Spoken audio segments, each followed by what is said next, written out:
Baik, selamat datang kembali dalam mata kuliah Sains untuk Anak Usia Dini. Pada kesempatan kali ini, saya akan menjelaskan tentang perkembangan kognitif pada anak usia dini. Baik, langsung saja. Untuk sekedar mengingatkan kembali bahwa anak usia dini berada pada rentang umur 2-6 tahun. Namun, beberapa sumber menyebutkan bahwa anak usia dini dimulai dari umur 2 tahun bahkan hingga 8 tahun. Anak usia dini merupakan suatu periode di mana terjadi pertumbuhan dan perkembangan yang sangat pesat, baik perkembangan fisik, mental, emosional, sosial, dan juga bahasa. Nah, dikatakan juga bahwa anak usia dini ini merupakan sebuah dasar atau foundation dari kehidupan-kehidupan selanjutnya, yang artinya adalah segala macam kemampuan, kemudian bakat, minat, itu seharusnya sudah mulai ditumbuhkan pada usia anak di 2-6 tahun ini. Sehingga akan menjadi bekal bagi mereka untuk di kehidupan-kehidupan berikutnya. Nah, anak usia dini ini sering disebut dengan preschool age. Kalau kalian melihat artikel jurnal, sering disebut dengan preschoolers. Artinya adalah anak-anak yang belum memasuki sekolah formal. Yaitu kalau di Indonesia kita sebut sekolah formal itu adalah SD, mulai dari SD ya. Jadi anak-anak yang belum memasuki sekolah formal SD, maka disebut dengan preschoolers, yaitu anak-anak TK, anak PAUD, disebut dengan preschoolers. Jadi jangan bingung kalau misalnya menemukan artikel jurnal yang menyebut early children itu disebut dengan preschoolers ya. Nah, menurut John Piaget, anak usia dini itu dikatakan berada pada fase atau tahap pre-operasional, ya, di mana pada tahap ini anak-anak sudah mampu untuk melakukan representational thought melalui menggambar. Representational thought ini adalah suatu kemampuan berpikir representatif, berpikir simbolik, berpikir suatu objek atau materi kemudian diterjemahkan dalam bentuk gambar. Kalau dulu anak usia kurang dari 2 tahun, mereka belum mampu membayangkan sebuah buku kalau mereka belum melihat langsung. Namun di anak usia dini mereka sudah mampu untuk melakukan imajinasi ya tentang buku atau kemudian rumah atau gunung, hujan, bulan dan lain sebagainya dan sudah mampu menerjemahkannya dalam bentuk gambar.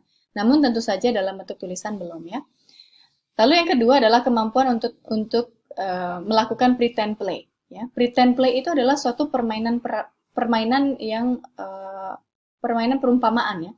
Misalnya berandai-andai menjadi dokter, berandai-andai menjadi insinyur, berandai memiliki sebuah rumah tangga dan memasakkan makanan untuk suaminya, atau berandai-andai berada dalam sebuah gurun pasir, lalu ada fenomena ini, fenomena itu, kemudian berada di sebuah hutan, ketemu buaya, dan lain sebagainya. Jadi, itu kita sebut dengan pretend play. Nah, anak-anak mulai melakukan pretend play atau bermain berandai-andai ini pada anak usia dini. Ya.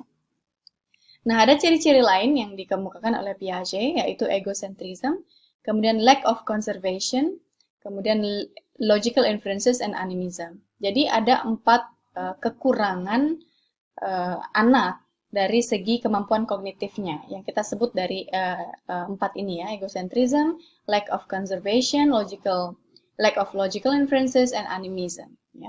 Kita akan bahas satu persatu. Baik, kita mulai dengan egocentrism. Jadi egocentrism ini adalah ketidakmampuan anak untuk memahami pemikiran orang lain. Children do not yet understand concrete logic and are unable to take the point of view of other people. They think about the world entirely from their own personal perspective. Jadi mereka berpikir tentang hal-hal di sekelilingnya itu berdasarkan perspektif dirinya saja dan kurang mampu untuk memahami perspektif orang lain. Nah, sekarang kita contohkan pada gambar ini terlihat bahwa seorang anak berusaha untuk menghibur ayahnya yang sedang kecewa atau sedang sedih menggunakan teddy bear. Karena dalam pikiran mereka, teddy bear itu bisa membuat ayahnya menjadi lebih senang.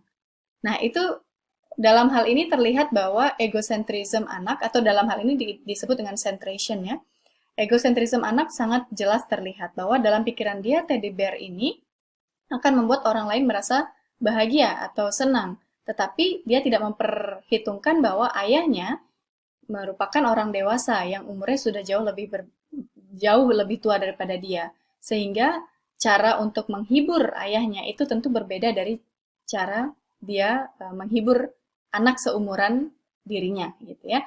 Jadi di sini terlihat sekali egosentrismenya masih sangat kuat. Kemudian yang kedua adalah lack of conservation. Artinya di sini anak tidak mampu memahami fakta bahwa some of the properties atau objects itu bisa masih sama walaupun dia berubah tempat gitu. Misalnya kalau di sini kita lihat bahwa ada gelas yang berisi air, kemudian dipindah ke gelas yang lebih tinggi, airnya dipindah ke gelas yang lebih tinggi. Namun ketika anak ditanya mana yang lebih banyak airnya, maka dia akan menjawab gelas yang lebih tinggi yang mengandung lebih banyak air. Padahal sebenarnya airnya jumlahnya sama. Namun hanya bentuknya saja yang berbeda, yang lebih tinggi dianggap memiliki air yang lebih banyak. Nah, oke. Nah, seperti ini contoh lainnya adalah conservation tidak hanya dari segi bentuk, tapi juga dari segi jumlah. Di sini terlihat bahwa ada uang logam sebanyak 10 biji, namun ketika disebar, maka anak kesulitan untuk mengidentifikasi bahwa jumlahnya tetap 10, walaupun letaknya sudah berbeda. Seperti yang terakhir garis ini juga, di awal garisnya memang sama ya, sama panjangnya sama, dan juga letaknya sejajar. Namun ketika letaknya diubah, maka anak akan menganggap bahwa papan yang ini memiliki lebih panjang daripada papan yang di bawahnya, karena letaknya lebih ke samping, gitu ya.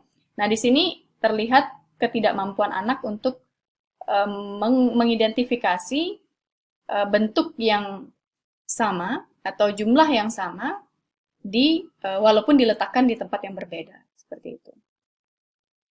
Nah, kemudian yang ketiga, ciri-ciri yang ketiga yaitu lack of logical inferences. Jadi di sini adalah children's thinking in pre-operational is dominated by the concrete reality of the way things look. Jadi maksudnya adalah anak itu cenderung berpikir bahwa apa yang dia lihat itu adalah realita.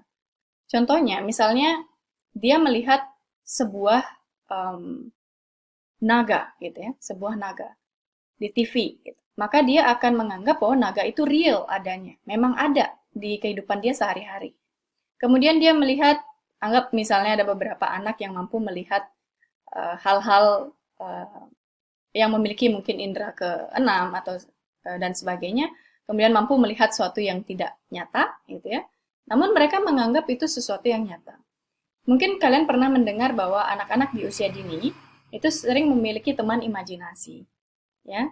Ya, itu sering terjadi dan dia menganggap bahwa teman imajinasinya dia itu adalah real dan memang temannya, gitu. Sehingga dia sering mengatakan pada orang tuanya bahwa dia bermain dengan seorang teman, padahal mungkin orang tuanya tidak melihat ada siapa-siapa di sana. Nah, itu teman imajinasinya yang dia anggap adalah temannya yang real, gitu.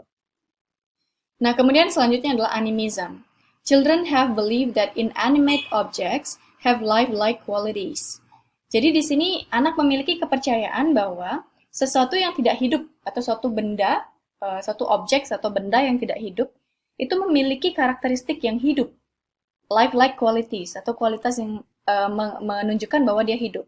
Katakanlah sebuah boneka yang memang adalah benda mati, anak usia dini cenderung berpikir bahwa boneka ini memiliki suatu nyawa, sehingga dia sering mengajak bonekanya berkomunikasi.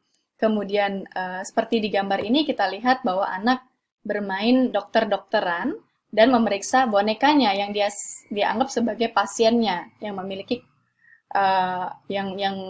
kualitas yang hidup ya, yang seperti hidup gitu. Nah, jadi ini adalah beberapa kelemahan pola berpikir atau cara berpikir anak yang menunjukkan bahwa ada keterbatasan kemampuan berpikir mereka di usia ini. Kemudian di sini kita akan bahas tentang recognition dan recall. Jadi saya akan jelaskan dulu apa itu recognition dan recall. Ability to identify an object. Recognition adalah ability to identify an object, person, or quality that was encountered before. Jadi adalah kemampuan untuk mengidentifikasi sebuah objek atau orang yang sudah ditemui sebelumnya. Ya. Sedangkan kalau recall adalah ability to reproduce material from memory. Jadi kemampuan untuk mereproduksi kembali materi atau suatu konsep dari memori ya. Nah, di sini anak usia dini are usually able to recall only 3 or 4 items. Jadi biasanya berdasarkan penelitian, anak usia dini, khususnya di umur 4 tahun ya, biasanya dia hanya mampu untuk merecall 3 atau 4 item saja. Jadi yang sebelumnya dia sudah temukan, misalnya minggu lalu dia bertemu dengan orang, gitu banyak orang, maka mungkin hanya 3 atau 4 orang saja yang mereka ingat, gitu, yang mereka bisa recall kembali. Kemudian preschoolers recognition memory is much better than their recall. Jadi kemampuan dia untuk merekognisi suatu benda atau materi itu lebih baik dibandingkan kemampuan dia untuk merecall gitu. Merecall. Jadi merecall kan kemampuan untuk mengingat kembali atau memproduksi kembali memori yang sudah dia ciptakan lalu. Sedangkan recognition adalah kemampuan mengenali. Jadi ketika anak-anak bertemu dengan 10 orang manusia gitu ya, di minggu ini, kemudian minggu depan kita akan kita menanyakan siapa aja yang kalian temui, maka dia hanya bisa menyebutkan 3 atau 4, maksimal 4 orang. Namun ketika orang-orang itu kita datangkan kembali, lalu kemudian anak diberikan kesempatan untuk merekognisi siapa aja orang-orang itu, maka dia akan lebih baik dalam hal itu ketimbang dia harus menyebutkan dengan di mana orang itu tidak ada pada saat itu. Jadi kemampuan recognition-nya lebih bagus dibandingkan kemampuan recall-nya. Ya, baik, kalau tadi kita bicara tentang teori perkembangan kognitif dari Piaget, sekarang saya akan mengajak kalian untuk mengingat kembali teori dari Vygotsky, yaitu yang disebut dengan Vygotsky Sociocultural Approach. Jadi di sini Vygotsky itu lebih menekankan pada konteks di mana anak itu bisa belajar atau di mana belajar itu terjadi pada anak. Konteks itu terkait dengan lingkungan, terkait dengan situasi di mana belajar anak itu bisa terjadi. Kemudian dia menekankan juga pada peran dari guided participation. Jadi partisipasi yang terarah atau tertuntun ya pada proses belajar dari anak. Kemudian children learn how to perform to become an independent participants in activities that are valued by their culture. Jadi anak di sini belajar bagaimana untuk menjadi pembelajar yang independen atau mandiri atau melakukan aktivitas secara mandiri yang dikehendaki oleh value atau culture tempat dia berada. Nah, secara spesifik Vygotsky ini menekankan tentang scaffolding. Scaffolding ini adalah bantuan atau dukungan yang diberikan oleh orang tua yang dapat membantu anak untuk belajar gitu ya. Nah, scaffolding ini biasanya diberikan orang tua secara perlahan, secara step by step gitu ya, sampai anak bisa melakukannya sendiri gitu. Nah, di sini disebut dengan zone of proximal development, yaitu distance between the actual development level as determined by independent problem solving and the level of potential development as determined through problem solving under adult guidance or in collaboration with more capable peers. Kalau kita lihat dari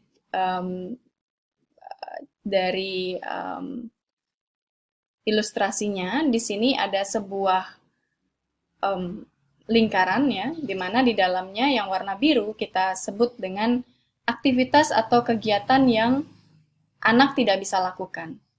Kemudian di dalamnya adalah aktivitas yang bisa anak lakukan dengan tuntunan orang tua. Misalnya, mereka bisa menaik sepeda kalau dipegangin sama orang tuanya. Nah, sedangkan kalau di sini yang terakhir, itu adalah apa yang anak bisa lakukan. Nah, kalau contohnya sepeda tadi, maka di sini ketika tidak dibantu oleh orang tua, maka dia tidak bisa naik sepeda sendiri. Namun, saat dilakukan scaffolding atau tuntunan oleh orang tua, maka dia mampu melakukannya dengan bantuan dari orang tua. Gitu. Inilah yang disebut dengan zone of proximal development. Jadi adalah aktivitas yang dilakukan hanya jika dia dibantu atau dituntun oleh orang tuanya. Nah, kemudian pelan-pelan jika tuntunan itu terus dilakukan dan kemudian anak sudah mulai terbiasa dengan tuntunan itu, maka lama-kelamaan dia akan bisa melakukannya secara independen atau secara mandiri. Sehingga disinilah terjadi kemandirian, yaitu di mana anak mampu melakukan semuanya sendiri. Gitu. Nah, jadi Vygotsky menganggap bahwa anak itu belajar melalui tuntunan dari orang tuanya. Jadi kalau Piaget, dia lebih menyebutkan bahwa anak itu mampu mengkonstruk atau membangun pikirannya sendiri melalui aktivitas-aktivitas yang telah dia lakukan. Namun menurut Vygotsky itu agak berbeda, di mana anak itu belajar karena orang tua atau orang dewasa yang menuntun dia untuk belajar, sehingga dia bisa menjadi pembelajar yang mandiri dan dia bisa melakukan segala aktivitas yang ingin dia lakukan. Nah, tujuan dari kalian belajar tentang perkembangan kognitif anak usia dini terkait dengan mata kuliah sains untuk anak usia dini, karena dalam hal ini sains itu terkait dengan pola berpikir, dengan pola pikir. Sehingga di sini kalian perlu memahami betul bagaimana perkembangan kognitif anak usia dini, sehingga kalian mampu kemudian membuat strategi-strategi belajar sains yang sesuai dengan kemampuan berpikir anak, yang sesuai dengan kebutuhan berpikir anak. Sehingga tidak memberikan materi-materi sains yang terlalu berat atau kemudian strategi yang tidak sesuai dengan apa yang biasanya dikehendaki atau yang bisa dilakukan oleh anak usia dini. Jadi di sini materi ini akan sangat bermanfaat bagi kalian untuk merancang strategi, membuat strategi untuk membelajarkan sains pada anak usia dini. Baik, demikian saja untuk kuliah kali ini. Terima kasih.